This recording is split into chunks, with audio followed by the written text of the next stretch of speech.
Get you some sultrylim.com. If you wanna get it tonight, get you some sultrylim.com. Make your body feel right. Get you some sultrylim.com. Hey everybody, what's up? It's your girl Bondy Blue and I am back with one of my favorite shows to review ever. Black Ink Crew New York, you guys. Alright, so the episode starts off with C's throwing a huge Mardi Gras party outside of 113th to announce him opening Black Ink New Orleans. Yes! Okay, they have a shop down here. Now, I don't know if they tattooing in there, but I know they in the kitchen cooking like it's stir-fry whip it, okay? I do know that. And that's cute and everything, and we'll get into it. So, catching up with everyone, Walt says that he's not drinking anymore and he's gotten his shit together, and I'm like, yeah, for the first 5 minutes of the fucking show. Donna and Alex are a thing ever since Miami, and every time you look at them, they're making out, swapping spit, giving each other STDs. I'm just joking. I'm happy to see you guys are happy. Sky is being carried into 113th by a whole bunch of half-naked security guards, and I'm like, we haven't done this before? We haven't done this before? I don't know. I feel like we've done this before. She says that she's evolved. She's a new her. And I'm like, all right, girl, you better live your life. Y'all know that she's been more in her son Dez's life ever since, you know, they met last season. And even though she's still having some issues with Genesis, we saw recently on social media that she took a picture with the both of them down there in the shop on 113th. I think they was both sitting on a sofa. I'm not sure, but I know they was both sitting on a sofa together, and she took the picture and it was on her Instagram because I follow her because I love her, even though her crazy ass is crazy and she works on my nerves. I still have love in my heart. Okay? And I'm happy that her and her sons are working it out. Okay, come on. Let's figure it out. All right, get with that old school blues shit. All right. Tati comes in with her emotional support dog. And everybody's like, bitch, your emotional support dog need an emotional support dog. I hate Walt. I hate Walt. He ripped the fuck out of Tati. They don't show Tati no love. And that's why she said she needed the dog. She needed to feel like somebody was going to have her back and bite Donna or Jada's ankles the next time they try to fucking come at her over Nathan.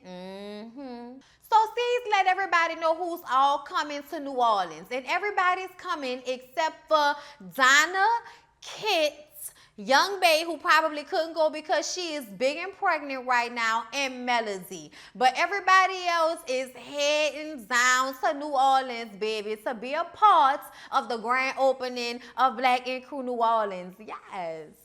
Donna is big mad. Shout out to Plies. I feel so bad for him. Another picture of him in his head after that mugshot. Poor thing. I wish he stopped getting arrested. Y'all gotta learn to check y'all bags before y'all go through the airport security, y'all. They can't let y'all bring a gun on a plane. Get y'all life, y'all. That's for another video. So like I was saying, Donna is big mad because she's not going to New Orleans and Alex is. And she's really feeling some type of way. She was there first.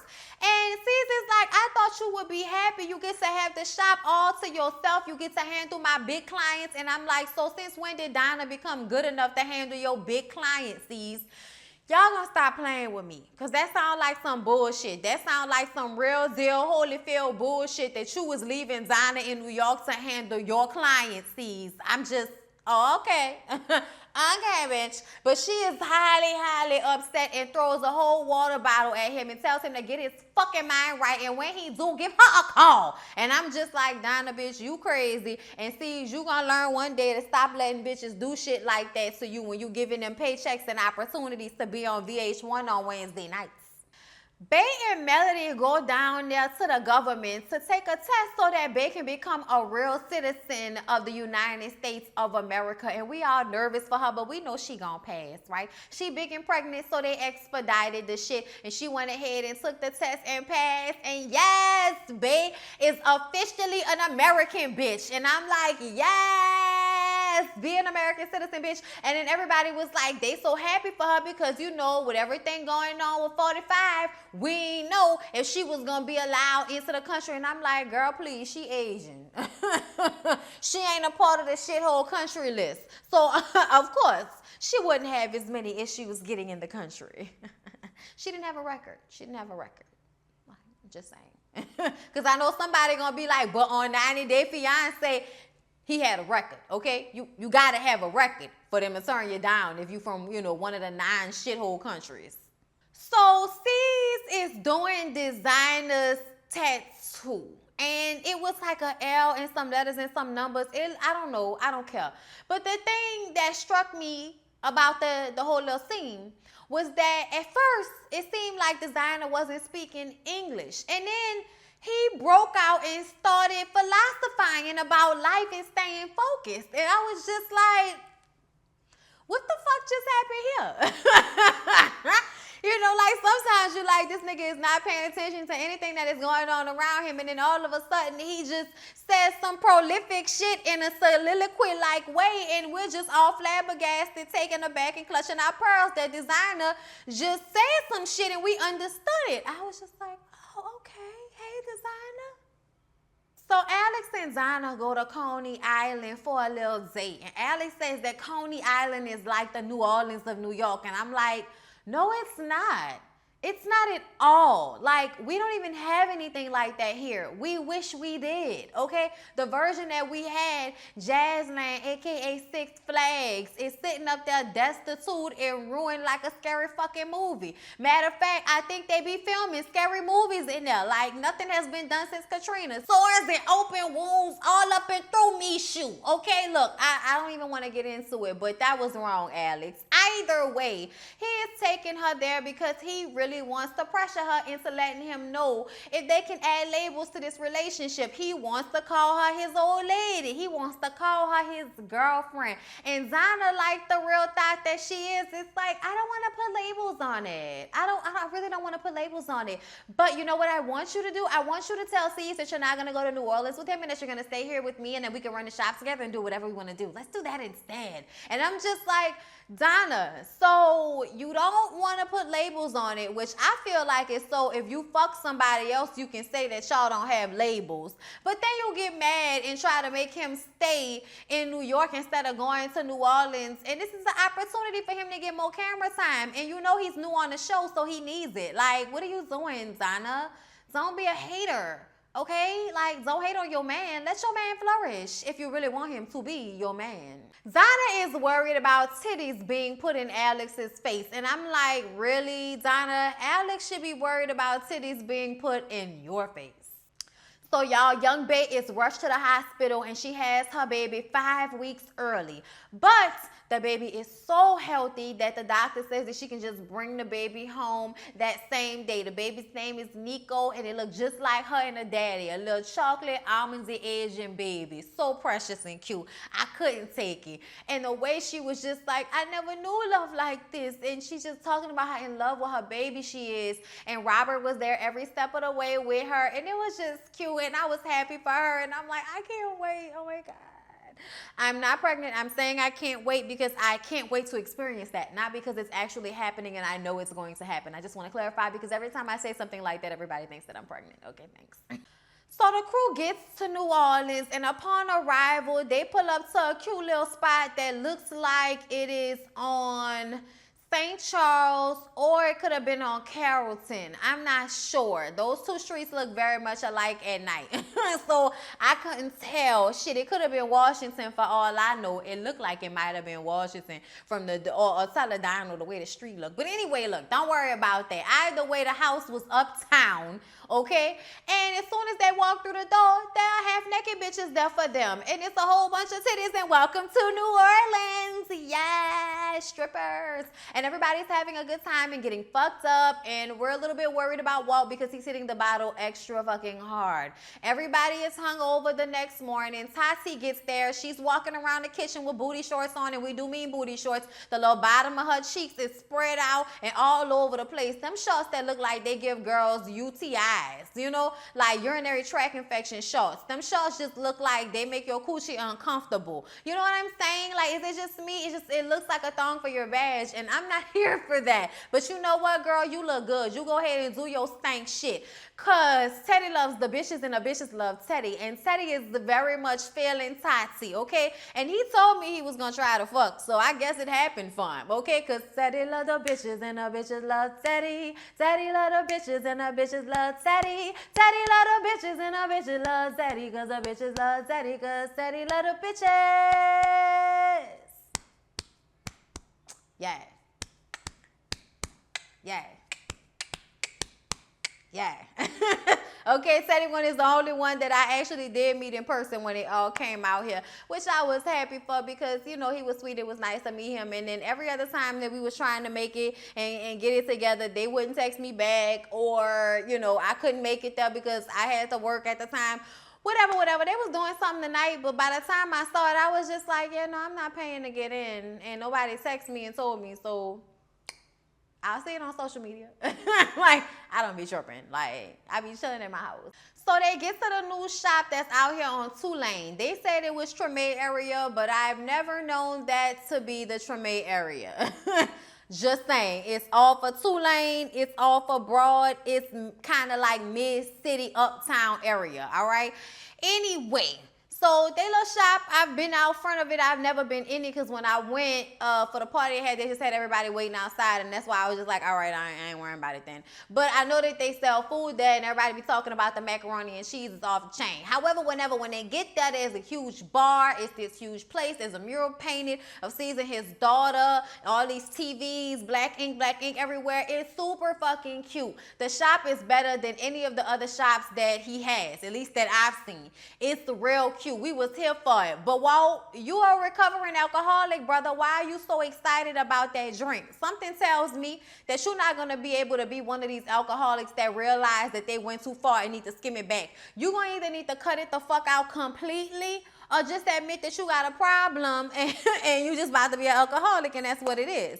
Because you know, drink it every once in a while, but then getting completely smashed looks like you still have a drinking problem to me, Walt. You know what I'm saying? Somebody take the bottle away from him. He need to go talk to somebody. He need a meeting. So Steve had told everybody to take it back to the house, chill for a minute, made a couple of hours, and then come back to the shop.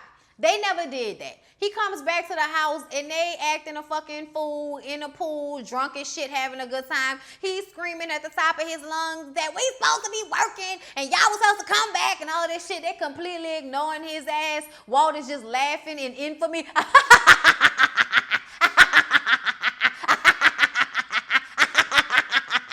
It sounds like a fucking nightmare. Like, I wasn't ready, y'all. I wasn't ready. These niggas ain't ready, okay? And just then, Sky comes in town to save the day, okay? Because we know these little niggas, they can't do nothing. They not helping the process at all. All they worrying about is a party and a good time. So she gets there, she gets to the house, she goes to the master bedroom and she sees all of C's luggage and immediately get pissed off because apparently Sky always gets the master bedroom. C's, what the fuck is that? And she's flipping out. He was like, are you gonna let me talk? He was like, I put my luggage in that room so nobody else would get that room. Of course that's your room. You always get the... So she was like, oh, I'm sorry. I'm sorry, brother. I'm tripping. I'm sorry. My bad. And she also lets him know that she's only gonna be there for a couple of days and then she has to go to Texas and she's gonna be in Texas at Dez's graduation for 4 days. And he's like, bitch, have you lost your mind? 4 days. He is not happy with that at all, especially because he can't count on the other people he brought with him because all they want to do is fucking party and get drunk. C said he's $500,000 in debt, and if he loses, everybody loses. And I'm like, dramatic? Much? A little bit? I think so. Dramatic much. Completely blowing this the fuck out of proportion, as he will proceed to do for the next 2 episodes. So in order to get C's back on the good foot, it is his birthday this weekend. So she brings him some alcohol, gets him to drinking, laughing and joking, and tells him, look, man, these niggas is out here living off your time. put these niggas to work. And he's like, you know what? You're right. I'm going to put these niggas to work.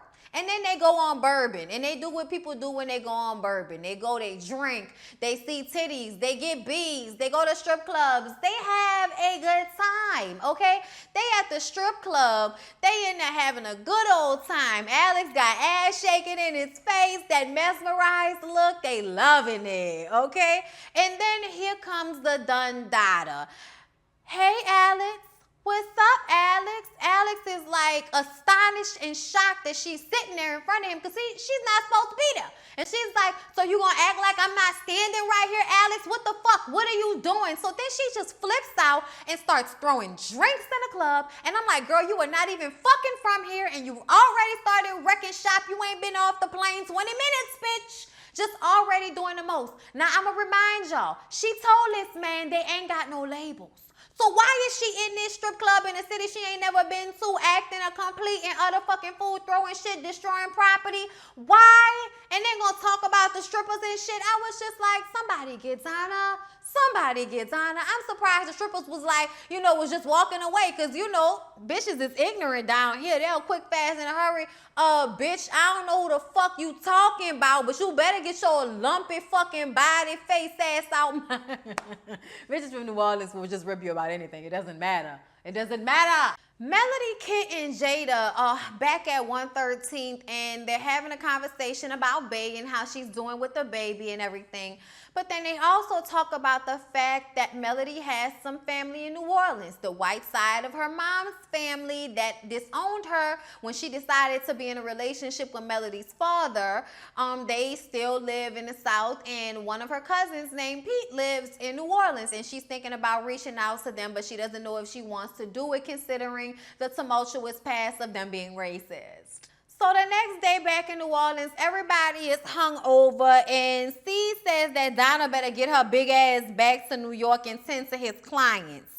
Alex wants to work it out with her, but he knows he needs to focus on the whole trip to New Orleans and what they are there for, and that's the soft opening. He puts, Walt in charge of trying to get people to come to the shop, gets him in charge of advertising for the party. And then they have a new tattoo artist, a little dude from out here named Ace comes through, and he giving y'all Blasian fever, okay? Yes, with the whole accent, yes. Who black and Vietnamese child is you? Okay, we was here for that. His accent was all the way there right. He said 2 words and I was like, yeah. I be so here for it, y'all. So Melody goes to see Bae and the baby. And, she's just really emotional because she loves her baby so much. She could not imagine doing what her father did to her. And seeing how Rob loves and takes care of their baby, she's like, that's what it's supposed to be like. I don't understand how he could have ever done this to me and my siblings if he loved us. And, she's just having a hard time with the realization of that. And then Melody tells her about the family member, and Bae convinces her to call the family member. So she calls and she's like, hi, I'm Melody. And she says, she's her mom's daughter. And he says, yeah, I remember your mom, but we're not really close. And Melody's like, well, do you think you might want to just have drinks, one day? And he's like, you know what? I'm kind of really busy right now. So let me think about that and call you back in a few days. And she cries and gets emotional after he hangs up the phone because she feels like, she just knew it wasn't going to work out.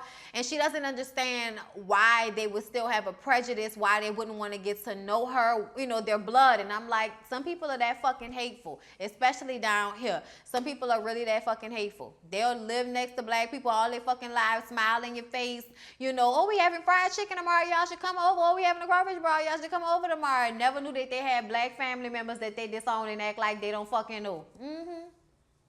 But black people down here do that too.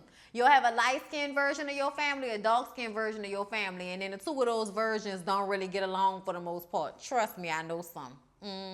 So So Sky goes to Texas for Dez's graduation, and she makes it there after having a delayed flight. And she's just so proud and happy to be there for him in this moment because she's missed all of the other milestones in his life.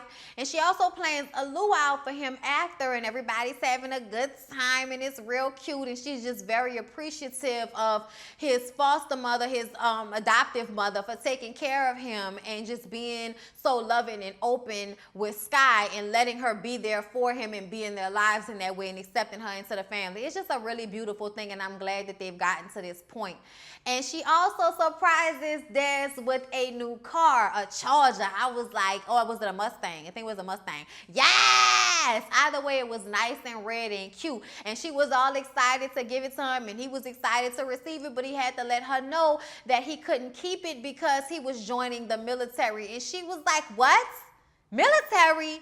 No. What? No, no, no, no, no. And from me personally, how I feel, no. no, I don't think he should, but you know, whatever. So Alex and Donna meet up at what looks like Waldenberg Park. He got flowers and a teddy bear for her ass, but she ain't here for it. She still is very much upset because she feels like he does not understand how disrespectful he was by acting like he ain't know her, not speaking to her, and just staying mesmerized by the ass that was being jiggled in his face when she rolled up on him at the strip club. And she don't even want to talk to him because he don't understand it. And he runs up, you know, and trying to stop her from leaving. He's like, look, I love you, Donna. I love you, okay? I love you so much. And she's like, really? You love me? I love you too. And then they go fuck. And I'm like, Lord, this bitch easier than a motherfucker. I mean, I personally don't feel like he did anything wrong. Like, they was in a strip club and you fuck with females, so why are you upset by this? You also told him you didn't want any labels on your relationship, meaning you didn't want a commitment. Now he tells you he loves you, and that's enough to make you stop being mad? Like, what? I don't have time for these little girl issues. Like, this is some little girl shit. All of this back and forth. I don't know what the fuck I want except to be mad about something. I ain't got time. So Dez and Sky talk about this military situation, and he explains to her that he plans on going to school at some point, and him being in the military will pay for him going to school. And she just wants him to know that she's going to be supportive no matter what he does. It may not be her choice for him, and she was shocked, but she wants to support him in whatever he does. And he's leaving that day. And that was hard for him too, realizing that, you know, the time that they had together is over. And that's what, you know, had her so upset. She just got back in his life. It's only been a year, and now he's leaving. And she's hugging him and kissing him as he's getting into the car because the recruiter came to pick him up, and then she chased the car down the street. And I felt for her. I felt for her in that moment. So y'all, they have this soft opening, ready and popping. They got crawfish. And let me tell y'all something. You could tell that no people from New Orleans was really in a fucking building. Okay, all them crawfish was old. Because I'm going to tell you right now, there's no way you got trays full of crawfish in any room and somebody from New Orleans in that room and they not eating the fucking crawfish. It don't even go down like that. So this party was supposed to pop off at like 8 o'clock, 9 o'clock. It's like 11 o'clock and nobody is there. And they like, what the fuck is going on? So apparently Walt was in charge of pubbing this party. Well, he only posted it on his Instagram. He didn't give out any flyers. So nobody showed up. And Ace was like, he didn't see anything about it anywhere. They didn't do enough advertisement for it. So C's flips the fuck out, goes and gets the trays of crawfish and throws them all over the carpeted floor. I'm like, see, y'all know this is some fake shit right here. Because if you knew how crawfish smell, you would not throw that on no fucking carpet to be soaked up into that rug like that when you just opened this place and you want people to come back. This is some bullshit right here. I don't even have time for this. He flips out on Walt, calls Walt an alcoholic, tells him that he's fucking fired. And if anybody else got a problem with the fact that he's the boss and how he's running this shit, they can go too. And that's when Walt runs out and Donna's drunk ass runs in. Hey y'all, what's going on with the party? And everybody is like, bitch, why are you here? C's flips out on her because she's supposed to be in New York tending to his fucking clients, but here she is in skin tight clothes looking for Alex's dick. What the fuck, Donna? You just came in at the wrong moment, making this shit even more stupid. Just even more stupid shit. Stupid shit. Okay? Y'all. I ain't got time for them with this bullshit. I'm gonna keep saying it because some of it just really seems like some real bullshit. He tell her she need to find another job and he storms out. And I'm like, ain't nobody fired. That's why it's all bullshit and I ain't got time because ain't nobody fucking fired. Y'all, that was Black Ink Crew. 2 hours premiering on us, y'all. Ugh. I'll get with y'all with Greenleaf and American Horror Story tomorrow. But I love y'all. Have a good one.